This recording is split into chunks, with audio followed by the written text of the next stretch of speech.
जूनागढ़ की एक खबर है जहां पर जिला शिकायत संकलन समिति की बैठक का आयोजन हुआ था। तो आज की इस बैठक के तहत माणावदर और विसावदर के विधायक की मौजूदगी दर्ज की गई थी, जबकि जिला के अन्य 3 विधायक नाम मौजूद रहे थे। जूनागढ़ के शोध और मांगरोल के भारतीय जनता पार्टी के विधायकों की नाम मौजूदगी इस दौरान दर्ज की गई थी।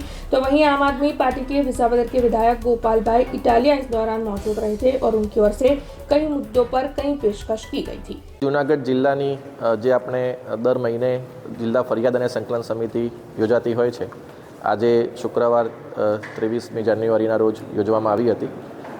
તે અંતર્ગત આજે માનનીય ધારાસભ્ય શ્રી તલાલા, માનનીય ધારાસભ્ય શ્રી માંગરોળ અને માનનીય ધારાસભ્ય શ્રી વિસાવદર ઉપસ્થિત હતા। તો તેમના પ્રશ્નો જે આગળના પેન્ડિંગ હતા તે પ્રશ્નો અને જે નવા પ્રશ્નો આવ્યા હતા તેની વિગતે ચર્ચા કરવામાં આવી। જે અધિકારીઓના પ્રશ્નો હતા એ તમામ અધિકારીઓ ઉપસ્થિત હતા અને તેમણે પોતાનો પ્રત્યુત્તર અગાઉ જે લેખિતમાં આપ્યો હોય અને એમાં જે ચર્ચા કરવાની હોય એની ચર્ચા થઈ છે।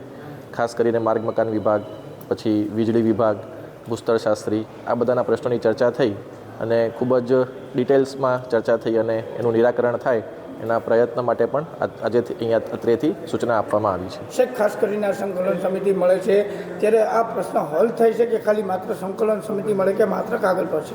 નહીં, ઘણા બધા પ્રશ્નો ઓલરેડી એમાં જવાબ પ્રત્યુત્તર આપી દેવામાં આવતો હોય છે, એટલે ઘણા નિરાકરણ થઈ પણ જતા હોય છે। તેમ છતાં પણ ઘણી વખત એમાં વધારે ચર્ચાની જરૂરિયાત હોય અથવા વધારે કોઈ ધ્યાન દોરવાનું હોય તો પછી એનું ચર્ચા સંકલન સમિતિમાં થતી હોય છે। જૂનાગઢ જિલ્લા વહીવટી તંત્ર દ્વારા દર મહિને જે ફરિયાદ સમિતિની બેઠક થતી હોય એ આયોજન થયું હતું અને એમાં આજે હું હાજર રહ્યો હતો।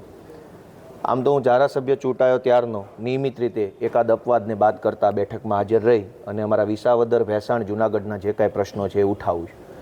આજની મિટિંગમાં મારા પ્રશ્નોમાં પાણીની ટાંકી તોડવાની છે છેલણકા ગામે, મોટી મોણપરી ગામે અને જામકા ગામે અને કરિયા ભેસાણના આ 4 ગામડામાં પાણીની ટાંકી જર્જરિત છે, તોડવા બાબતે છેલ્લી 4 મિટિંગોથી હું રજૂઆત કરું છું।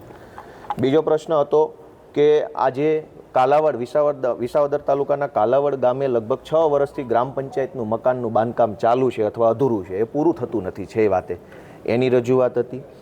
ભેસાણ અને વિસાવદરની સહકારી મંડળીઓની અંદર જે ખેડૂતો સાથે અન્યાય ખોટું થયું છે એ ભેસાણ વિસાવદરના તમામ ખેડૂતોને એનઓસી આપવામાં આવે, કેમ કે એણે લોન લીધી નથી, એણે ધિરાણ મેળવ્યું નથી, છતાં એમના ખાતામાં બોજો પડ્યો છે, તો કેવી રીતે એમને એનઓસી આપવામાં આવે આ મુદ્દાની આજે ચર્ચા થઈ છે। બીજું કે વિસાવદર ભેસાણની સહકારી મંડળીમાં જે ખેડૂતોએ ડિપોઝિટ કરી છે, થાપણ મૂકી છે, એફડી કરી છે, એમને એમના પૈસા પાછા મળવા જોઈએ, આ બાબતની ચર્ચા પણ આજે થઈ હતી।